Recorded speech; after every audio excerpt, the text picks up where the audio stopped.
Hey, how's it going? My name is King Jobs or Jobs, and recently I made it to Platinum in Ranked Resurgence with a 5.5 KD, well for the most part, solo queuing. Since my journey so far has gone pretty smoothly, I thought I'd share these 10 essential tips which have helped me to get there and will hopefully help some of you who are either just maybe starting your ranked journey or have lost some steam in silver or gold. But with that, let's jump right into the first tip. Tip number one is to find a drop spot that, regardless of if you're playing solo or with a team, is one that you are comfortable with. Now, the reason why it's important to do this is because the longer you spend at a specific place, the more you begin to learn little jumps, ways to get away, or sneaky head glitches, or things like that, which other teams might not know who don't land there as often as you do. Knowing the ins and outs of your POI, or point of interest, can give you an edge when you're fighting off the drop. Now, this can be a little bit tougher when you're queuing solo, but I usually just hop on the mic and ask people if they want to go where I'm used to landing. More often than not, people are fine with landing where I ping. But with the team, I definitely recommend finding a place that you all like landing and become experts at that spot. Learning a drop spot backwards and forwards also helps you to develop a loop path,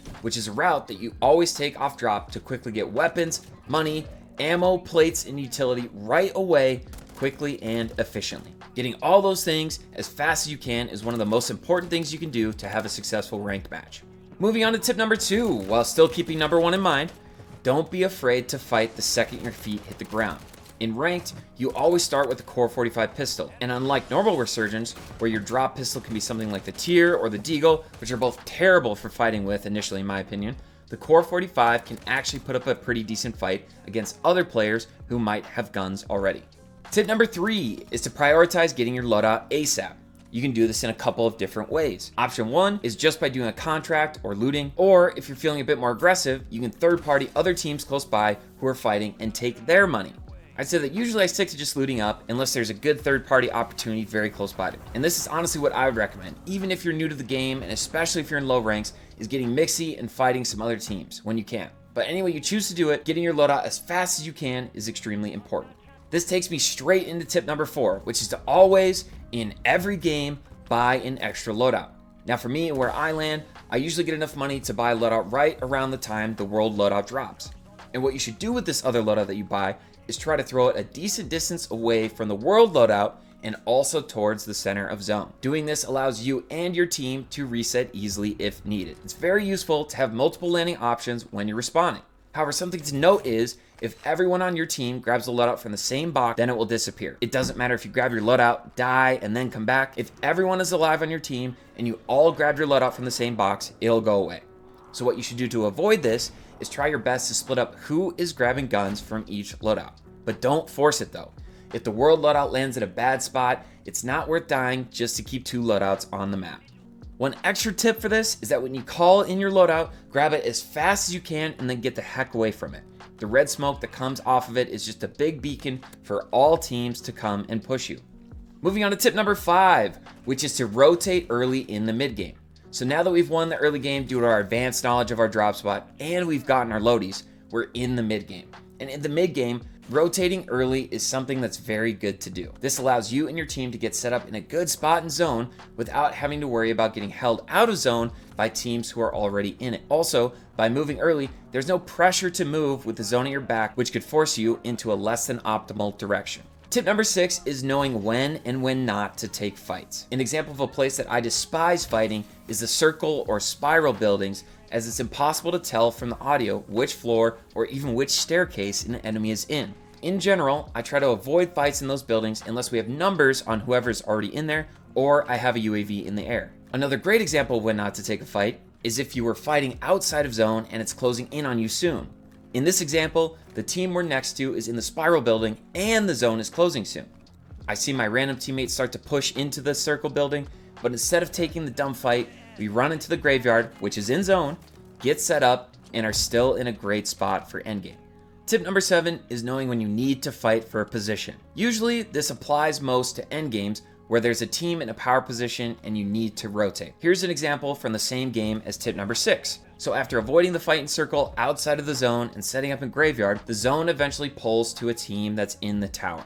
And since zone is going to push us out of the graveyard towards that team, it means that we should fight for the tower because then we're going to have high ground going into the next zone. Having high ground in the late game will give us an incredibly good chance of winning, which as you can see, we ultimately end up doing.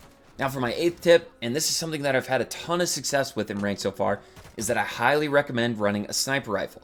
At the time I'm making this video, a couple weeks after the launch of Season 2, the XRK Stalker is a one-shot at about 60-ish meters. You don't have to use the XRK, but in general, a sniper rifle can help you out in a lot of different ways. First, it's free knocks and free RP at long range, and it can also bail you out of situations that normal guns can't.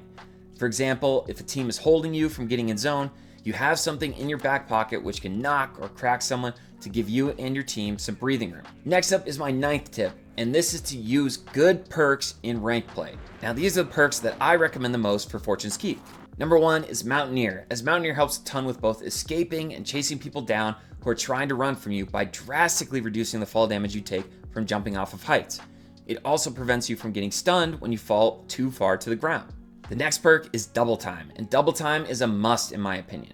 It allows you to tack sprint for longer, and it also resets your tack sprint quicker. This is a perk that helps you throughout the entire game, regardless of what you're doing. And as most other players are running it, if you're not gonna be able to chase people down, get away from enemies, or rotate quickly without it. For perk 3, this is where I think you have some flexibility. Quick Fix, Plate Harden, and Resupply are all great options.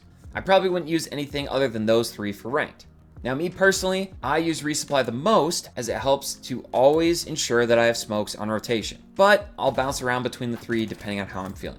For the 4th perk and the last one, I think there are 2 superior options, and the one that I run the most on Fortune's Keep is a Flex perk, which allows me to hear people better and also delay explosives such as mines or hunter drones. And on Fortune's Keep, since it's such a small map compared to say Vondel or Uzbekistan, I find it much more useful to hear where people are coming from rather than knowing someone is aiming at me. However, if you prefer using High Alert, that's totally an acceptable option too. It's never a bad thing to know when people are aiming at you. Now for my 10th and final tip is to learn the scoring system. In Ranked Resurgence, it's very important to know when you get points for placement and when you don't. As you can see here, you only get more points for placement in these specific positions. So for example, placing 2nd instead of 3rd isn't going to do you any good. Something else that's important to know is that kills are worth more points in the late game. Okay, so imagine an example where you're top 3 teams and you're by yourself. Zone pulls away from you and it's looking unlikely that you're gonna get 1st. Now, since you don't get more points for placing 2nd instead of 3rd, what you should try to do is optimize the points you're getting in this game. To do this, attack the team which is not in the best position. And obviously this example is super situational, but since you're not gonna get points for 2nd, you might as well get some bonus points on the way out by taking out 1 or 2 of the other players that isn't in the best spot in zone, especially since those kills are going to be worth more points. All right, with that, those are my 10 essential Ranked Resurgence tips, which have helped me fly to Platinum. Hopefully you've learned a thing or 2 in this video, and if you did, make sure to leave a like and subscribe for more Call of Duty and Warzone tips.